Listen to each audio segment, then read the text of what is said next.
warahmatullahi wabarakatuh. Alhamdulillahilladzi arsala rasulahu bil huda wa dinil haqq liyuzhirahu 'ala ad-dini kullih walau karihal musyrikun. Asyhadu an la ilaha illallah wahdahu la syarikalah wa asyhadu anna Muhammadan abduhu wa rasuluhu alladzi la nabiyya ba'dah. Faqala Allah ta'ala fil Qur'anil Karim, a'udzu billahi minasy syaithanir rajim, innad dina 'indallahil Islam. Wa qala aidan, wa may yabtaghi ghairal islami dinan fala yuqbala minhu wa huwa fil akhirati minal khasirin. Wa qala Rasulullah sallallahu alaihi wasallam, al-islamu yahdimu ma kana qablahu. Pertama yang saya hormati Bapak Ketua DKM beserta jajaran pengurus Masjid Al-Manar Selipi, yang saya muliakan para guru, para asatiz, para tokoh masyarakat yang hadir pada pagi hari ini, dan tentu Bapak Ibu jamaah salat subuh yang insyaallah dimuliakan oleh Allah Subhanahu wa taala. Apa kabar Bapak Ibu? Sehat? Alhamdulillah, masyaallah. Kita bersyukur kepada Allah Subhanahu wa taala yang dimana hari ini kembali memberikan kepada kita kesempatan hidup. Dan pada waktu yang sama hari ini juga banyak manusia yang umurnya sudah habis jatah hidupnya. Mau tidak mau hari ini mereka akan tidur di dalam kuburan.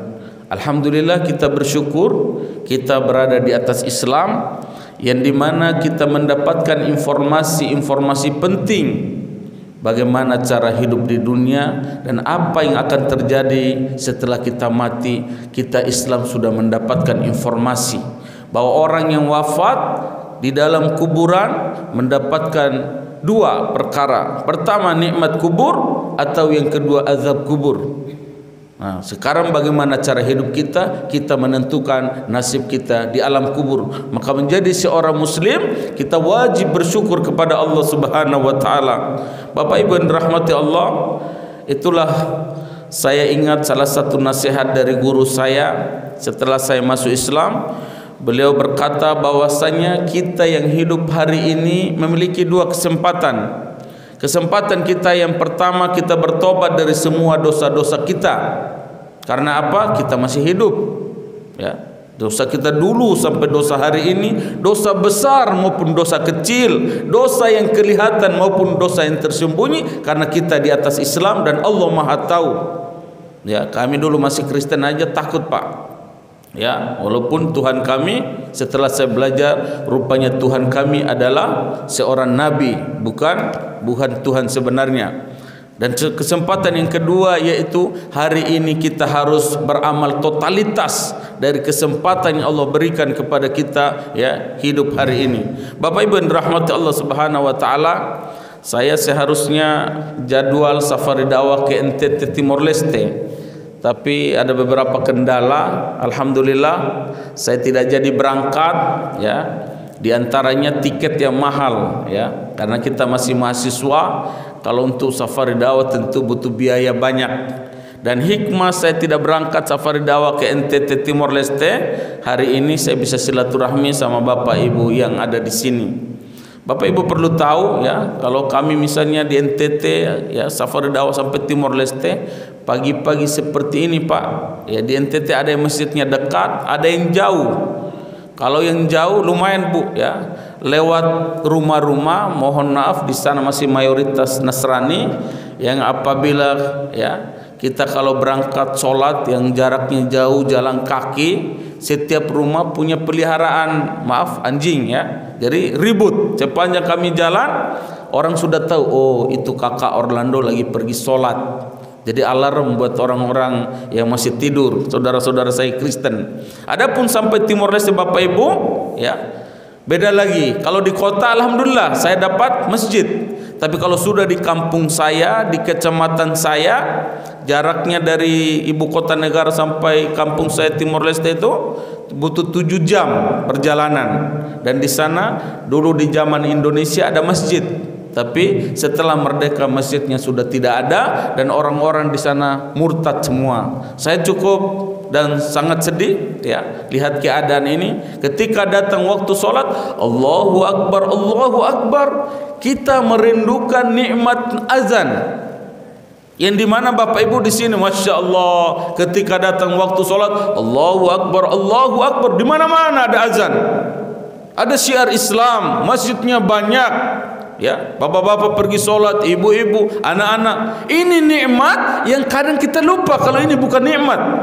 Ya, kalau kita sudah di pedalaman, kita hidup di daerah minoritas, baru oh rupanya di sini tidak ada azan, masjidnya susah. Jadi kalau udah nyampe Timor Leste Pak, di kecamatan saya itu kalau ke masjid saya harus naik mobil kalau mau sholat berjamaah.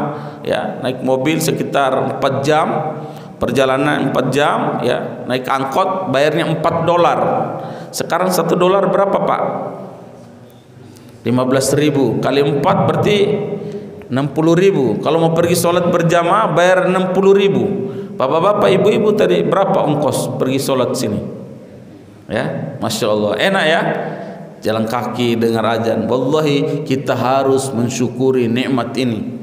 Banyak saudara-saudara kita di pedalaman yang tidak mendapatkan nikmat yang kita rasakan ya, kecuali daerah-daerah yang mayoritas Islam. Bapak Ibu yang dirahmati Allah, sebagai informasi, Timor Leste hari ini 97% beragama Kristen Katolik dan saya di rumah Islam sendiri. Alhamdulillah, saya bersyukur kepada Allah Subhanahu wa taala. Adapun awal mula saya menemukan Islam di mana ya ada seorang dai namanya Ustadz Jainuddin, nama Kristennya yaitu Juaki.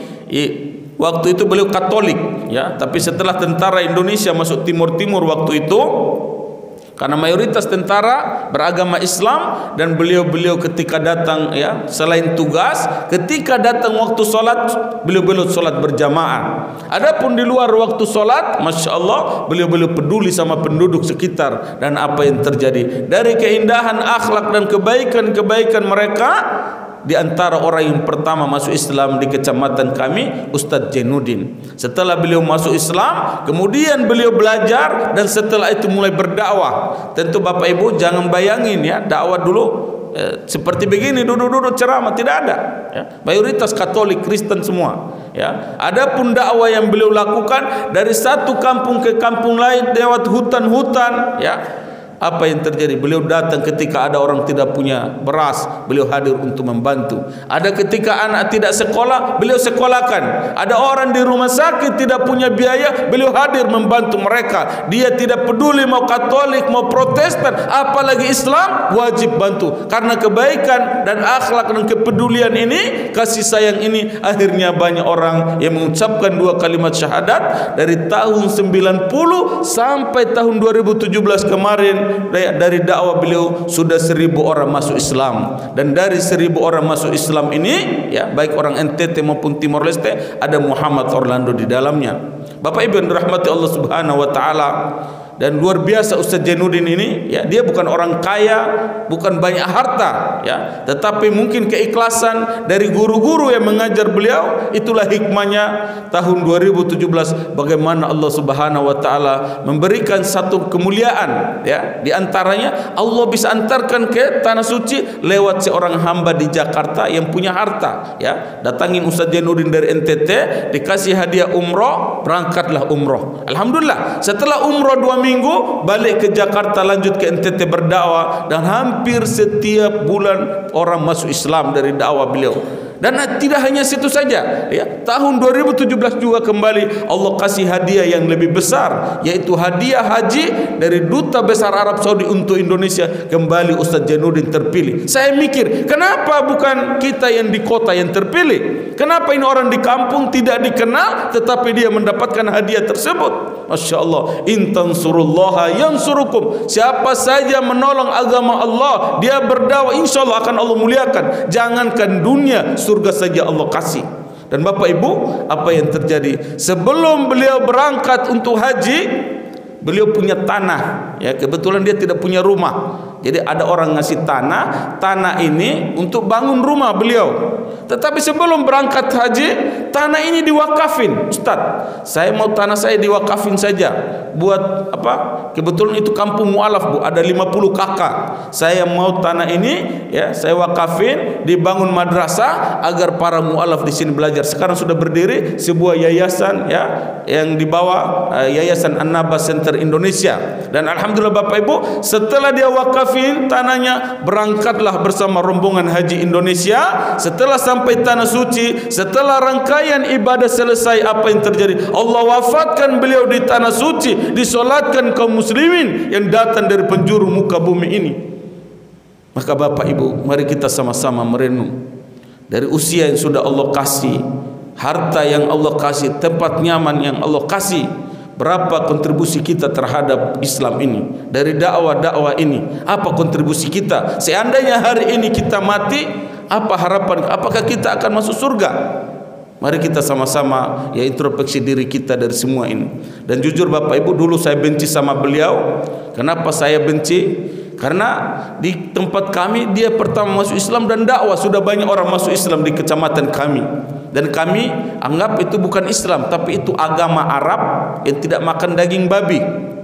Ya, kami kan setiap hari kayak daging apa saja kita makan. Di Islam nggak boleh makan daging babi, ya. Kemudian gerak-gerik sholatnya beda. Akhirnya kami dapat informasi Ustaz Jainuddin teroris, dia penjahat, pokoknya berita-berita buruk. Akhirnya saya bersama teman-teman kami 8 orang, kita lempar masjid. Dan kami ini oknum, ya, tidak semua orang Kristen begitu. Karena sampai hari ini saya di rumah Islam sendiri, ibu bapak saya alhamdulillah tidak jahat, walaupun dulu marah. Bapak Ibu rahmati Allah Subhanahu wa taala, setelah saya dari timur-timur datang ke NTT, di sanalah saya kunjung ke Ustaz Jainuddin. Saya tinggal bersama beliau selama 2 tahun.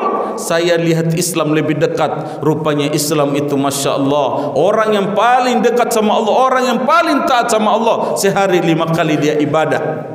Kemudian orang Islam orang yang paling bersih, ya, setiap 5 waktu dia, ya, orang-orang Islam mencuci muka, ya, berwudu. Kita mikir, kita kan jarang, cuma seminggu sekali. Kemudian ketiga, orang Islam ini ketika masuk rumah ibadah, Masya Allah, sendal sepatu dibuka. Nah, kami mikir keras, Pak. Dulu kita masih Kristen, mohon maaf, ya, kami kalau masuk rumah Tuhan Yesus ke gereja, sendal sepatu kami pakai. Terus kami mikir, ya, kita ini kurang ajar ini. Rumah Tuhan Yesus kita kotorin, kita pakai sandal sepatu. Orang Islam saja sekalipun presiden masuk rumah Allah, masjid, tidak ada yang berani pakai sepatu. Ya, mulai ada perbandingan. Kemudian orang Islam setelah ceramah, setelah sholat, duduk bersama ngobrol di sana. Mau ada kaya, ada miskin, ada hitam putih, tidak peduli. Inna akramakum indallahi atqakum. Rupanya dalam Islam itu ada rumus hidup.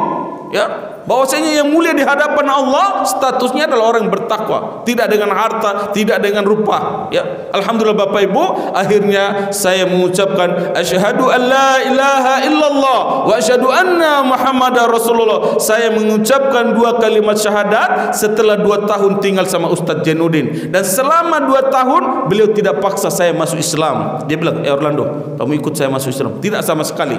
Dan bahkan orang-orang di sekitaran rumah sudah banyak masuk Islam. Saya justru di rumah beliau tidak masuk Islam. Memang hidayah milik Allah Subhanahu wa taala. Tidak ada yang tahu.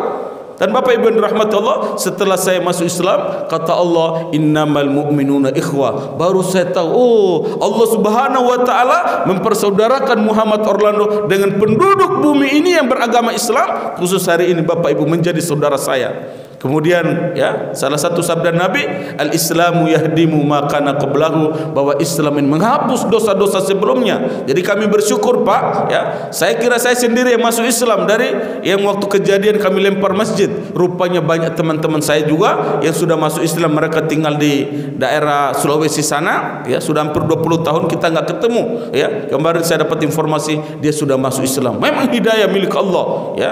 Tapi di sisi lain kami dibully, Pak. Keluarga kami mulai marah, teman-teman, ya, bilang, Orlando, bodoh kau, kenapa kau masuk Islam? Ntar kau nggak makan daging babi kan enak. Kalau ikut hawa nafsu Pak memang enak ya. Tapi setelah masuk Islam di sana ada peraturan tidak boleh makan, itu haram ya. Karena dulu semua kita Kristen semua kita sikat Pak. Yang berkaki 4 kita sikat kecuali kaki meja ini ya. Ini keras.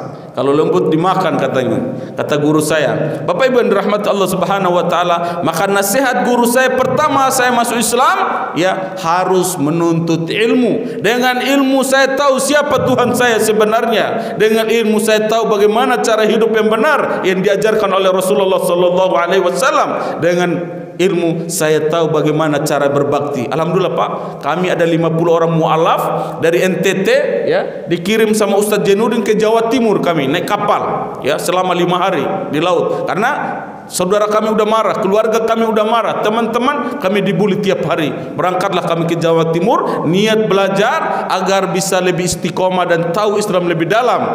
Tapi setelah kami sampai Jawa Timur, yayasan yang biasa kita lihat di TV yang tingkat yang bagus, rupanya tidak sesuai yang ada di pikiran kita waktu kita nonton TV ya. Ya adapun yayasan itu sangat sederhana, kecil, di bawah kaki Gunung Lau di daerah Magetan.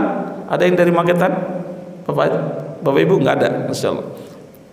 Di sana kami belajar Pak selama 5 tahun ya. Tapi ada guru kami orang ikhlas. Kenapa saya bilang orang ikhlas? 5 tahun mendidik kami para mualaf, gajinya cuma 200.000. 200.000 gajinya Pak. Dengan latar belakang kita yang jahiliyahnya luar biasa ya. Di sana dengan hidup bebas sampai di pondok ada aturan begini begitu, tapi di sisi lain keadaan pesantren tidak mendukung kami.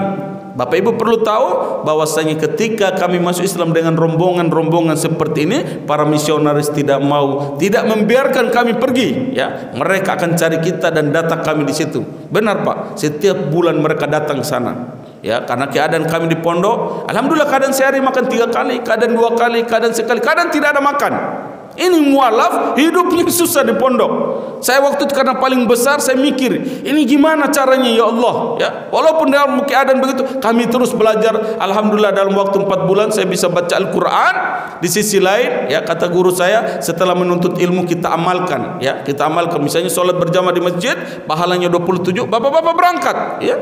Kita tahu sunnah Nabi, minum tangan kanan, duduk baca bismillah, kita amalkan. Kalau kita tidak amalkan ilmu ini, berarti ilmu kita tandanya tidak berkah. Alhamdulillah Pak, setelah saya itu ngaji di pondok, saya mulai ngajarin teman-teman saya para mualaf ya, baca Iqra, ya baca doa, kemudian cara sholat. Tetapi saudara-saudara kita misionaris datang ke sana, mereka nawarin, "Dek, kamu kan masuk Islam tuh, kamu susah, makan aja di sini kau susah. Kau tidur cuma di lantai, tidak ada kasur ya. Kemudian sekolah kamu jelek." Memang begitu. Donatur kami memang tidak ada ya. Saya bilang aja tidak ada. Karena keadaan begitu sulit, kiai hanya hidupin kami dengan kemampuan sendiri. Dan Bapak Ibu, banyak teman-teman saya murtad. Kenapa murtad? Karena ditawarin fasilitas lebih lengkap di daerah Madiun. Di sana ada asrama Protestan yang dimana Masya Allah ya, tidur bisa 1 orang 1 kasur, kemudian makannya banyak, sekolah di luar, naik sepeda. Akhirnya banyak teman-teman saya murtad masih di pesantren. Dan jujur saya sakit hati sama orang-orang Islam waktu itu. Kenapa orang Islam tidak peduli terhadap para nasib mualaf ini ya? Kenapa? Padahal Islam yang kami pelajari, Islam orang-orang mualaf ini butuh perhatian khusus. Tetapi itulah nasib kami. Alhamdulillah Bapak Ibu, setelah saya belajar sana, saya ke NTT berdakwah selama 1 tahun. Saya ngabdi di kampung mualaf yang dimana ya isinya mualaf semua ya. Saya ngajar di sana dan alhamdulillah selama 1 tahun saya tahu kalau dakwah itu tidak bisa sendiri, harus ada partner, harus ada yang dukung ya. Saya paling sedih suatu ketika lagi ngajar anak-anak kecil ya, sekitar 20 orang, tiba-tiba Pak ada belasan orang lari dari masjid keluar. Saya tanya adek yang masih sisa duduk-duduk di situ, kan mereka kemana dek? Itu ke gereja. Ngapain? Di sana orang bagi coklat, ada kue, ada permen. Kakak tidak bagi kami kue, boro-boro saya bagi kue, saya aja nggak punya uang. Ya, saya sedih Pak. Waktu itu saya berdoa, ya Allah, istiqomahkan saya di atas Islam, jadikanlah saya orang yang bermanfaat. Terus saya berdoa. Padahal udah berapa kali saya ditawarin keluarga saya untuk tentara, masuk tentara. Saya bilang enggak, saya mau belajar. Ya, mereka nggak tahu kalau saya mau jadi ustadz. Maksudnya mau menyampaikan agama, yaitu kebenaran agama Islam. Ya, jadi akhirnya saya nolak dan alhamdulillah saya dapat kesempatan kuliah di Bandung. Allah kasih jalan karena kita tidak ada ekonomi. Alhamdulillah Bapak Ibu, karena kata Nabi, man salaka tariqan yaltamisu fihi ilman sahalallahu lahu tariqan ilal jannah. Ya, akhirnya saya berangkat Pak ke Jawa Barat, sampai Bandung. Saya kira kuliah di kampus bagus, ya. Rupanya ada yayasan sewa, di situ kami tinggal baru 3 bulan bubar. Akhirnya saya sama teman saya Papua, kami mau pulang ke NTT susah, gak punya ongkos. Kemudian mikir kalau sampai NTT bahaya kita murtad, karena banyak teman saya yang pulang murtad semua. Padahal dulu di pondok paling mumtaz, sekarang jadi pendeta dia dakwah di sana. Jadi kalau saya pulang dakwah, dia juga dakwah. Alhamdulillah Bapak Ibu rahmati Allah, setelah di Bandung luntang-lantung beberapa bulan, ada seorang teman datang ngajak saya datang kuliah ke Jakarta. Saya bilang saya tidak punya uang, saya ongkosin sampai kami di Jakarta. Alhamdulillah tes di kampus Lipia, saya termasuk yang diterima karena latar belakang mualaf. Alhamdulillah saya bisa belajar bahasa Arab di situ. Sore hari saya kuliah di kampus Al-Hikmah, dapat beasiswa, dan itulah doa saya. Maka dalam Islam apapun masalah hidup kita, doa sama Allah, ya. Ud'uni astajib lakum. Ini rumus hidup Allah sudah kasih. Kadang kita masih cari-cari yang lain, ya. Padahal doa sama Allah, sujud banyak minta sama Allah. Alhamdulillah Bapak Ibu, 2 tahun saya luntang-lantung di Jakarta, tidur-tidur di masjid di pinggir jalan, ya, datang pertolongan Allah. Akhirnya saya ketemu Ustaz Nababan dan saya tinggal bersama beliau. Dan setelah 2016 saya selesaikan studi saya di kampus Studi Al-Hikmah Jakarta. Saya bilang doa, ya Allah saya mau kuliah ke luar negeri agar saya bisa lebih tahu bahasa Arab. Dan alhamdulillah 2017 Allah kabulkan doa saya. Saya salah satu santri mualaf yang mendapatkan beasiswa dari Duta Besar Arab Sudan untuk Indonesia, pergi kuliah ke kampus internasional University of Africa di Khartoum, Sudan. Bapak Ibu rahmati Allah, saya selama belajar tujuan tidak lain agar bisa tahu ilmu dan saya sampaikan kepada saudara-saudara saya. Kalau bukan saya yang sampaikan, siapa lagi? Itulah motivasi saya. Walaupun keluarga saya tidak ada yang dukung, saya tetap belajar. Setelah mereka tahu saya belajar agama, kata mereka, Orlando, kau belajar agama, mau jadi ustadz kau, ha? Mau jadi haji? Orang Timor Leste tidak butuh ustadz. Saya Pak udah nggak dibantu, digituin. Lemas juga saya, ya. Tapi alhamdulillah izin Allah Subhanahu wa taala banyak dipertemukan sama orang-orang baik. Akhirnya saya berangkat pakai Sudan, di sana saya belajar. Setelah sampai Sudan, setiap tahun 5 tahun saya di Sudan, 5 kali saya pulang ke Indonesia. Saya kadang mikir, dari mana uang? Wallahi Allah yang mudahkan. Kenapa? Karena tujuan saya pulang ke Indonesia, saya mau lanjut ke NTT Timor Leste untuk itu menyampaikan kebenaran agama Islam untuk ibu bapa dan keluarga saya. Jadi di Sudan selain pagi saya kuliah, sore ikut kajian syekh-syekh, ya, dan alhamdulillah malamnya saya jual tempe, ya. Saya bikin tempe pagi sebelum kuliah saya jualan. Jadi kalau mahasiswa yang angkatan 2017 sampai 2023 di Sudan, insya Allah kenal sama Orlando, sang penjual tempe orang Timor Leste. Dan Bapak Ibu rahmati Allah, setiap tahun saya pulang dari sana, dari Sudan ke Indonesia, caranya saya beli kurma muda yang harganya 1 kilo 30.000, saya datang bawa 40 kilo sampai Jakarta, saya jual 1 kilo 200 sampai 300.000. Bukan saya mahalin Bu, memang harganya di Jakarta begitu, ya. Jadi ongkosnya mahal, 11 juta pulang pergi. Setelah saya jual semua kurma muda, saya kumpulkan uangnya, beli tiket perjalanan ke NTT Timor Leste untuk menyampaikan kebenaran. Alhamdulillah Pak, ini foto-foto saya ketika sampai NTT Timor Leste. Dan ini ketika saya ketemu ibu saya heran Pak. Saya datang bawa sembako, saya masih mahasiswa, ya. Saya bawa sembako untuk ibu saya datang peluk ibu saya gendong, saya minta maaf, Mama dulu Orlando bikin malu, bikin jahat, ya, maki orang tua, lempar rumah, dan bikin banyak kenakalan dan orang di sana, orang kampung tahu semua. Maka datang saya minta maaf, keluarga saya kaget. Ketika saya sholat sendiri, mereka semua nonton saya, ya. Mereka bilang, oh anak kita sudah Islam, karena sebagian belum tahu. Dan apa yang terjadi Bapak Ibu? Kata ibu, kenapa kamu jadi baik? Mama, setelah kami masuk Islam, kami diajarkan bagaimana kita yaitu beribadah kepada Allah yang benar. Allah pencipta langit dan bumi, semua ini Allah yang ciptakan, bukan lagi Tuhan Yesus. Tuhan Yesus itu adalah seorang nabi yang saya pelajari Mama. Kemudian di Islam kami diajarkan bagaimana cara berbakti kepada orang tua. Wala takul lahum uffin, kata Allah Subhanahu wa taala. Di Islam kita diajarkan bicara tidak boleh, apalagi lebih dari itu. Akhirnya ibu saya nangis. Oh, Islam bukan jahat. Tidak mama, Islam tidak jahat, Islam bukan teroris. Akhirnya ibu, bapak dan keluarga saya terharu. Selama berapa minggu saya di sana tidak ada Islam, saya sholat sendiri di rumah. Kalau pergi sholat ke kota jauh, dan setiap hari saya ke hutan bawa jerigen untuk ambil air untuk ibu saya mandi. Ya, lumayan jauh. Ibu saya mandi buat bersih-bersih. Dan setelah saya pulang dari Timor Leste, bapak ibu, saya niat mau pergi ke Saudi kerja, ya, jadi mutoif. Karena kemarin saya 2 bulan di sana, lumayan banyak dapat duit. Tapi saya mikir kalau saya pergi ke sana, siapa yang peduli sama para mualaf ini? Ya, nanti orang yang sudah bantu saya tidak dapat pahala. Maka saya bilang, ya Allah, minta ya Allah, tolong kasih yang terbaik ya Allah. Alhamdulillah bapak ibu, setelah sampai Jakarta, saya buat rumah ngaji mualaf. Ini bu, mereka ikut saya masuk Islam semua. Dan saya tidak paksa, sama sekali tidak paksa. Karena kita di sana, kita ketika punya rezeki, kita peduli mereka bantuan, kita bicara yang baik, tidak pernah keluar dari mulut kita maki-maki, tidak mabok, ya, kita hormat sama orang tua, sayang sama anak-anak. Itulah mereka, orang tuanya bilang, kamu ikut kakak Orlando ke Jakarta masuk Islam, tidak apa-apa, nanti pulang jadi anak baik. Ini pak, ini 3 orang akhwat, mereka kemarin saya kirimkan 5 juta tahun lalu, mereka datang naik kapal laut sampai Jakarta. Setelah kita diskusi, akhirnya saya syahadatkan. Alhamdulillah bu, dalam waktu 1 bulan, setiap solat 5 waktu, setelah solat saya ajar mereka abatasa, kemudian cara doa, cara akhlak, akidah. Dan alhamdulillah dalam waktu 1 bulan mereka sudah bisa baca Al-Quran. Dan setelah bisa baca Al-Quran, saya tidak mau rugi, saya langsung belikan sendiri Al-Quran. Kenapa? Agar ketika saya lagi safari dakwah, saya lagi tidur, saya lagi jalan-jalan, pahala mengalir terus dari santri-santri saya. Dan itu yang diajarkan oleh Islam. Saudara-saudara kita yang di kuburan hari ini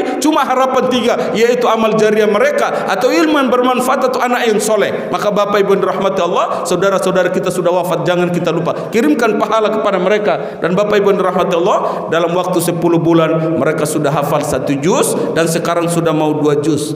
Bapak ibu sudah hafal berapa juz? Sudah berapa tahun masuk Islam? Juz Al-Pukat atau juz Mangga? Masya Allah, ya, kita punya cucu, kita punya anak-anak, ada anak-anak tetangga kita di pondok, kita dukung mereka, ya, tidak rugi, wallahi tidak rugi. In ahsantum li anfusikum, maka semua kebaikan kita buat sebenarnya untuk diri kita, dan Islam sudah menginformasikan itu kepada kita. Maka bapak ibu yang dirahmati Allah, ya, karena melihat perjalanan di pedalaman, saya dakwah sendiri. Waktu saya mikir kalau saya tidak ada yang gaji bu, selama 1 tahun saya ngabdi tidak ada yang gaji. Kadang mikir mending saya pergi aja lah, ngapain saya ngajar, nggak ada yang ngasih duit, ya.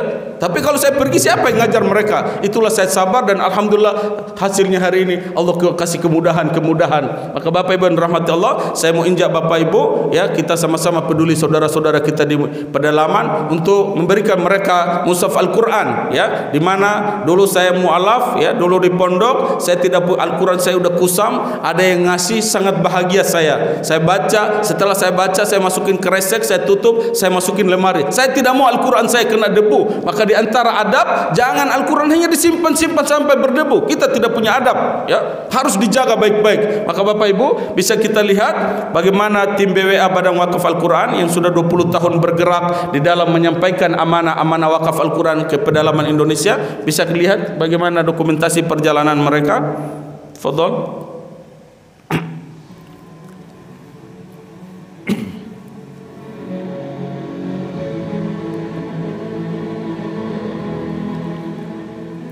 Khairukum man ta'allama al-Qur'an wa 'allamahu.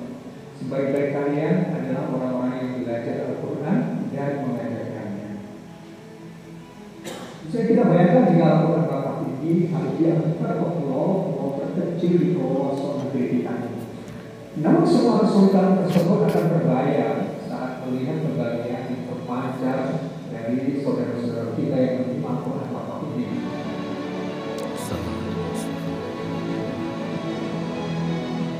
Tidak semua rumah umat muslim itu di pelosok tersedia Al-Quran. Ditambah lagi banyak Al-Quran yang keadaannya sudah rusak dan tidak layak digunakan di masjid-masjid pelosok negeri kita ini. Tentunya kondisi ini akan menghambat proses belajar dan mengajar Al-Quran.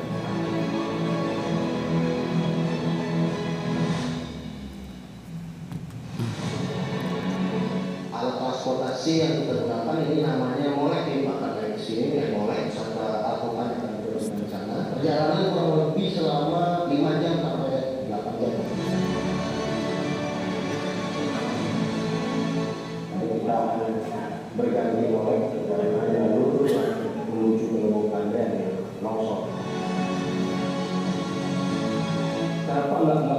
kita untuk buat jalan, transportasi ke depan kan seperti itu. Ilmu ini terabaikan.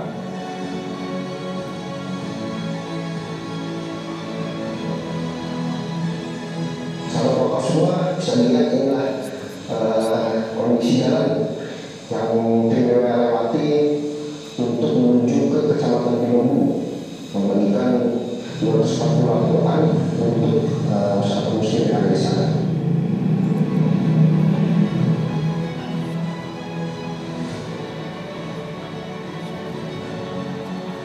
Hari ini kita melakukan perjalanan pertama dalam mendistribusikan Al-Quran wakaf BWA untuk Sulawesi Tenggara.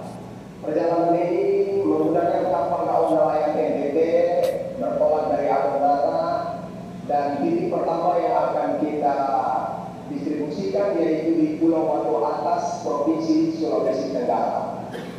Jarak dari Adonara ke Pulau Watu Atas hampir 150 mil, ya, jadi kurang lebih 24 jam perjalanan. Kenapa Pulau Watu Atas yang didistribusi? Karena ini pulau terluar dari Provinsi Sulawesi Tenggara dan bertepatan dengan Provinsi Nusa Tenggara Timur. Tentu bisa dibayangkan pulau terpencil terluar yang jarang dikunjungi orang ini dihadiri oleh BWA karena terpanggil, dan sudah bisa dipastikan betapa sulitnya di pulau itu untuk mengakses Al-Quran. Para wakil yang dirahmati Allah Subhanahu wa taala dimanapun berada, insyaallah kita akan melakukan distribusi Al-Quran untuk daerah pedalaman Sanggau. Nah, insyaallah kita pada pagi hari ini akan melakukan distribusi di daerah Belangin 1 yang ada di sebelah sana, Belangin 2 dan Belangin 3. Mereka itu harus menempuh perjalanan yang sangat panjang bila mana ingin mendapatkan satu mushaf Al-Quran. Bahwasanya mereka harus mengeluarkan biaya sebesar Rp700.000 untuk mendapatkan Al-Quran. Ketika kita datang ke sana kemudian menghantarkan Al-Quran tersebut, maka mereka sangat bersyukur sekali. Alhamdulillah, selama kurang lebih sekitar 1 pekan lebih ditemani oleh tim dari Badan Bakat Al-Quran yang datang dari pusat langsung ke Maluku. Kami melakukan proses distribusi dari desa ke desa, majelis taklim, TPK maupun masjid-masjid di beberapa pulau. Alhamdulillah tercapai target distribusi Al-Quran di Kepulauan Dula maupun Kepulauan K kecil hingga Kepulauan K besar. Dan alhamdulillah kami telah melakukan distribusi dari ujung utara Pulau K sampai ke ujung selatan Pulau K. Alhamdulillah, mulai dari desa Tamenan sampai ke Uf dan Mar. Alhamdulillah semuanya telah terdistribusi, bukan hanya desa-desa muslim, tapi desa-desa yang campur, di mana di situ terdapat kaum muslimin minoritas. Alhamdulillah kami juga bisa masuk dan kemudian mendistribusikan Al-Quran. Semoga amal ibadah ini menjadi pahala di sisi Allah Subhanahu wa taala untuk Bapak Ibu sekalian maupun keluarga, sanak famili, orang tua yang diwakafkan atas nama mereka. Mudah-mudahan pahala ini menjadi pahala jariah yang terus-menerus mengalir sampai hari kiamat kelak, yang insya Allah ini bisa dinikmati juga oleh kaum muslimin khususnya wilayah pesisir timur. Masyaallah Bapak Ibu, inilah bagaimana dokumentasi perjalanan BWA Badan Wakaf Al-Quran di dalam menyampaikan amanah-amanah wakaf Bapak Ibu ke saudara-saudara kita di pedalaman Indonesia. Tadi kalau lihat video ini ya, jalannya agak sulit, pedalaman harus pakai motor. Saya yakin Bapak Ibu tidak punya waktu ya.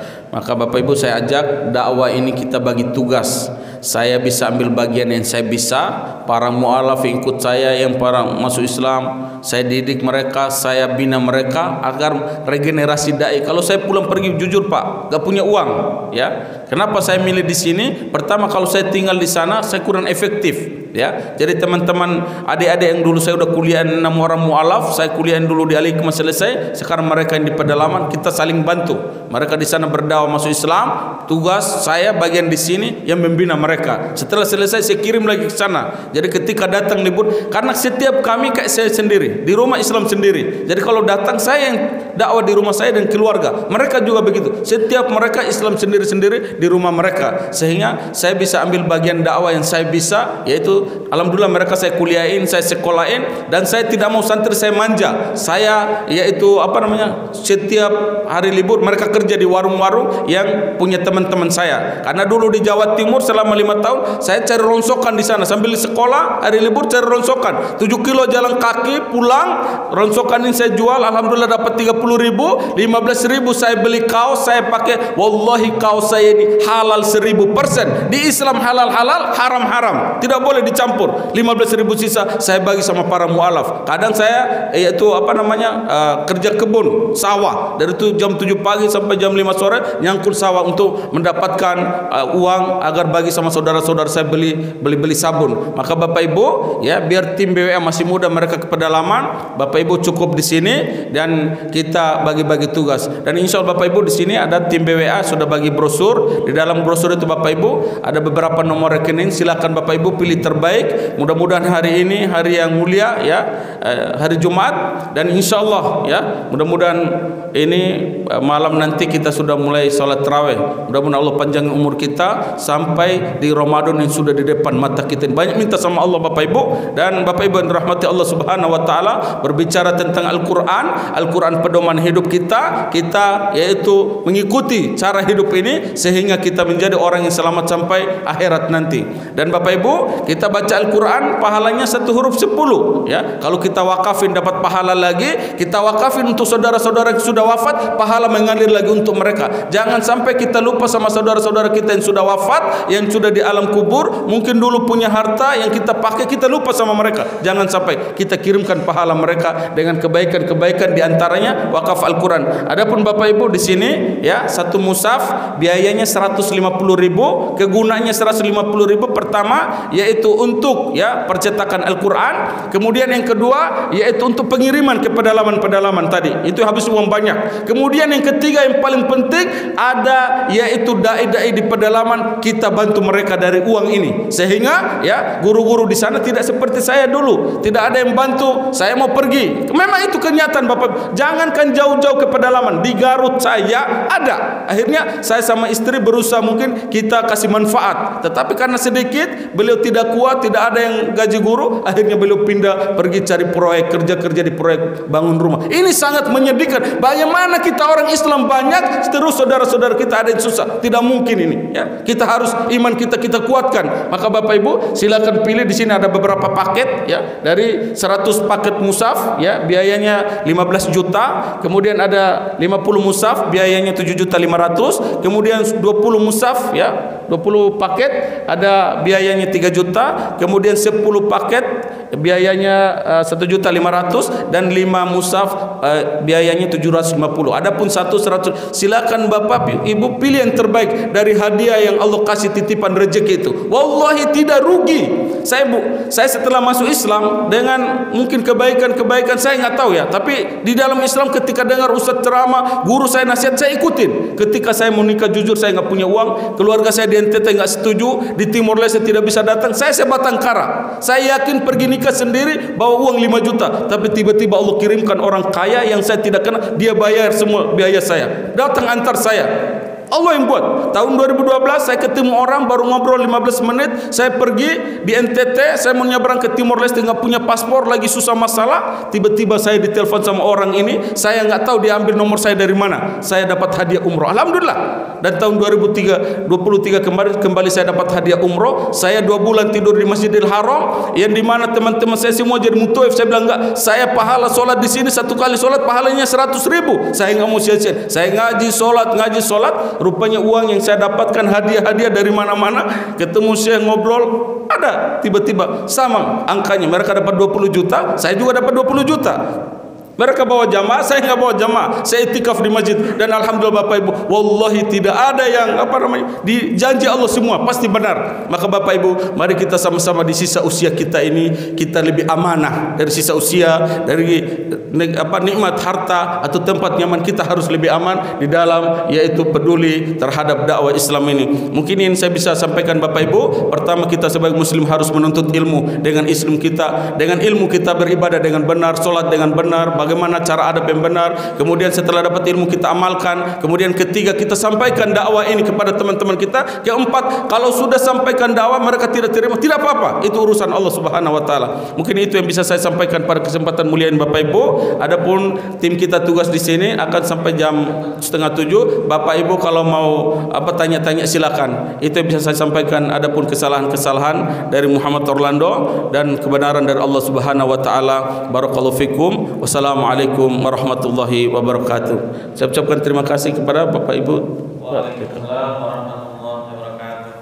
Para jamaah sekalian yang dimuliakan Allah, alhamdulillah baru saja kita mendengarkan bagaimana kisah perjalanan Islamnya beliau, kemudian beliau belajar Islam. Nah, barangkali dari para jamaah sekalian ada yang ingin bertanya terkait dengan kondisi mungkin umat Islam yang ada di Timor Leste, atau bagaimana kondisi dulu beliau belajar di Sudan seperti apa.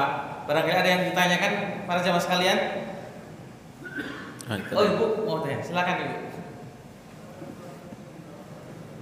Bisa lebih kan?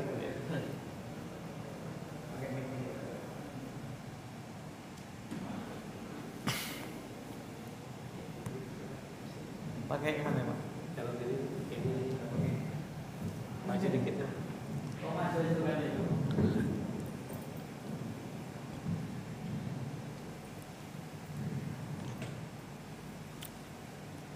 Ustaz. Oh itu ada. Itu aja.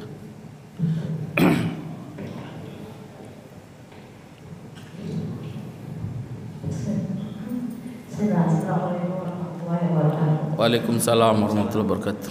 Terima kasih Ustaz atas Sama-sama. paparannya, Masya Allah terharu Ustaz. Kaunya di kota, majelis taklim, majelis ta'lim, masjid yang di dekat rumahnya. Jemaahnya susah Ustaz. Apalagi yang kayak gitu ya. Moga Allah balas kebaikan Ustaz terusnya mengajari Ustaz terus.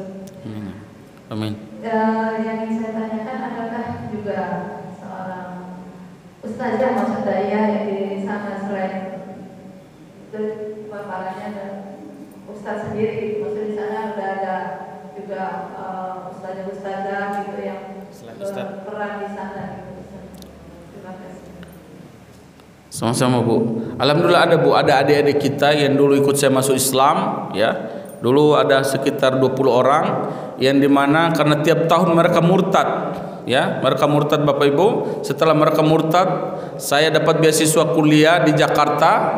Baru semester pertama saya minta keluar. Kenapa? Karena saya percuma saya kuliah, ngapain saya kuliah? Teman saya banyak murtad, nggak ada yang peduli ya. Maka saya mikir kalau saya kuliah sendiri ya, saya nggak punya uang, saya nggak bisa bantu mereka, mending saya kerja, saya kirimkan uang. Dan ini saya sama istri selama kita nikah, saya di Afrika mau di Jakarta punya rezeki, setiap bulan kita kirimkan ke adik-adik saya yang ikut saya masuk Islam. Karena dulu saya belum bikin rumah atau yayasan rumah ngaji mu'alaf, saya taruh di Bandung, di Wonosobo, di Jawa Timur, Madiun, Magetan, di Bogor. Kita kirim 50.000, 100.000 sebulan sebisa kita ya. Karena mereka itu, karena dulu saya mu'alaf begitu Bu, harus ada orang yang peduli sama mereka, sehingga mereka kalau ada apa-apa ke situ mereka bilang, Kak ada tempat curhat. Karena orang tua mungkin tidak mungkin, keluarga tidak mungkin, teman-teman tidak mungkin, kita hadir di sana. Dan alhamdulillah Bapak Ibu ya, saya kuliahkan waktu itu 5 orang di di Jakarta ini. Dan alhamdulillah mereka setelah selesai, mereka yang sekarang dakwah di NTT, kita bagi-bagi tugas. Ada ustazah juga, ada yang putri ya. Alhamdulillah sekarang kita saling bersinergi, apa yang bisa saling bantu kita bantu mereka. Karena kalau bukan kita yang bergerak, siapa lagi Bu? Kita putra daerah dan kita ambil bagian kita tugas ya masing-masing. Itu Bu. Ada lagi? Maaf kalau jawabannya sudah. Ya, tadi kan tanya ustazah ya. Ustazah ada di sana, adik-adik. Oh, yang muslimah. Alhamdulillah ya. Kalau yang lingkungannya daerah NTT masih enak ya, Islamnya banyak. Tapi kalau dari Timor Leste di kota-kota ada, tapi di kampung-kampung sejauh ini banyak murtad. Sedih Bu, sedih kalau saya lihat itu. Kayak makanya saya paksa diri, insya Allah tahun bulan depan saya sama istri berangkat ke sana sebagai syiar Islam ya. Karena selama 10 tahun nikah belum pernah saya bawa, saya biasa pergi sendiri karena ongkosnya banyak Bu ya. Tapi dengan saya bawa istri, mudah-mudahan mereka tahu bahwa Islam itu menutup aurat, karena banyak di kampung tidak begitu tahu Islam ya. Itu Bu. Ada lagi? Mungkin sedikit tambahan Ustaz ya. Jadi Ustazah, kami ini dalam program namanya adalah Wakaf Al-Quran dan Pembinaan. Jadi program ini memang kami buat dalam rangka salah satunya merespon kondisi umat Islam terkait kebutuhan Al-Quran. Kalau kita mengacu kepada data dari misalkan kayak Kementerian Agama, itu bisa dibaca di rilis di webnya, menyatakan bahwasanya Indonesia itu butuh 6 juta mushaf Al-Quran per tahun. Per tahunnya 6 juta mushaf. Tapi Kemenak itu melalui Kementerian Agama percetakannya itu hanya mampu sekitar 3 tahun itu sekitar 1,7 juta mushaf Al-Quran. Artinya kekurangannya masih banyak sekali. Maka tidak heran jika banyak lembaga filantropi Islam, lembaga-lembaga nirlaba Islam yang kemudian memiliki perhatian Al-Quran. Mereka memiliki program Al-Quran karena itu terkait dengan kebutuhan Al-Quran. Belum lagi data dari Institut Ilmu Al-Quran yang menyatakan bahwasanya sekitar 72% masyarakat Indonesia itu tidak bisa membaca Al-Quran, dan penyumbang terbesarnya itu termasuk di daerah-daerah pelosok pedalaman. Maka ketika pertanyaan bagaimana kondisi muslimah, kaum muslimin, nah kebetulan kaum muslimah itu yang di pedalaman-pedalaman itu juga banyak para dai-dainya Bu. Memang insya Allah nanti kalau ada kesempatan kami berikan video contoh bagaimana salah seorang ustazah yang membina di daerah Ambon. Mereka membina TPQ, membina pengajian muslimah yang dimana dengan segala keterbatasannya tapi tetap berusaha untuk agar Islam, wabil khusus membaca Al-Quran, bisa mendalami Al-Quran itu tetap mereka laksanakan. Maka program Wakaf Al-Quran dan Pembinaan ini adalah salah satunya mensupport para dai maupun ustadz maupun ustazah sehingga mereka bisa memberikan pengajaran Al-Quran saja. Jadi makanya mohon maaf, Wakaf Al-Quran ini mungkin kalau bisa dibilang kenapa kok banyak banget yang menawarkan Wakaf Al-Quran? Karena tadi Bu, per tahun saja Indonesia butuh 6 juta mushaf Al-Quran. Kalau apalagi mohon maaf, misal kita mengirim, mungkin kita bisa mewakaf Al-Quran, tetapi apakah Al-Quran yang kita wakafkan itu bisa sampai ke pelosok-pelosok pedalaman seperti tadi? Misalkan untuk ke sebagaimana tadi ada seorang dai Ustadz Arifudin Anwar di Sulawesi Tenggara, di Pulau Batu Atas, harus butuh waktu 24 jam mereka untuk mengarungi lautan itu, yang tentu risikonya juga banyak tinggi karena ombaknya besar, tapi mereka memiliki semangat untuk mendistribusi Al-Quran ke sana, yang dimana umat Islam di Pulau Batu Atas ketika ingin mendapatkan satu mushaf Al-Quran, kalau misalkan ke kota, ke daerah Buton atau kemana, itu harus membiayai yang sangat mahal. Maka nggak heran jika kemudian banyak lembaga-lembaga yang kemudian berlomba-lomba fastabiqul khairat memberikan bantuan Al-Quran atau bentuk pendidikan Al-Quran kepada saudara-saudara kita yang di pedalaman. Misalnya, mungkin itu sebagai tambahan. Mungkin para jamaah sekalian ada yang ingin ditanyakan terkait dengan mungkin di Timor Leste. Apa? Kalau suaminya Krisdayanti itu Raul Lemos, apakah ada saudaranya ya Ustaz? Alhamdulillah, terima kasih Bapak Ibu ya sudah menyediakan waktu, sudah bisa silaturahmi. Mudah-mudahan bisa ada manfaat untuk kita semua, kita lebih semangat. Mudah-mudahan Allah panjangkan umur kita, kita jumpa Ramadan sudah di depan mata kita. Barakallahu fikum, itu aja. Terima kasih. Baik, jazakallahu khairan Ustaz Muhammad Orlando Dito yang telah memberikan sharing-sharing inspirasi dakwah mengenal Islam, menurut Islam. Semoga beliau senantiasa diberikan kesehatan, diberikan panjang umur untuk senantiasa berkiprah untuk bermanfaat kepada umat.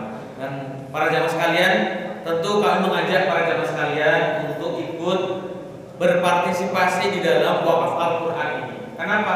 Karena ini pahalanya sangat luar biasa besar yang akan kita dapatkan, baik itu di dunia maupun kelak kita kita di dalam akhirat. Maka insya Allah dengan wakaf Al-Quran yang kita tunaikan ini bisa menjadi bagian dari amal soleh yang kelak akan menyelamatkan kita. Ketika amal soleh yang sudah kita lakukan belum tentu itu menjadi amal soleh yang diterima, tetapi dengan wakaf Al-Quran bisa jadi ini menjadi amal soleh yang kita diterima sehingga Allah ridho memberikan surga terhadap kita. Amin ya rabbal alamin.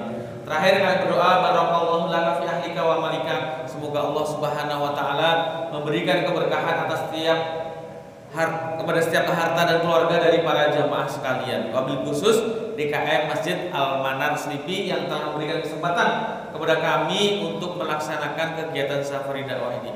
Baik, kita tutup dengan doa kafaratul majelis. Subhanaka Allahumma wa bihamdika asyhadu an la ilaha illa anta astaghfiruka wa atubu ilaik. Assalamualaikum warahmatullahi wabarakatuh. Waalaikumsalam.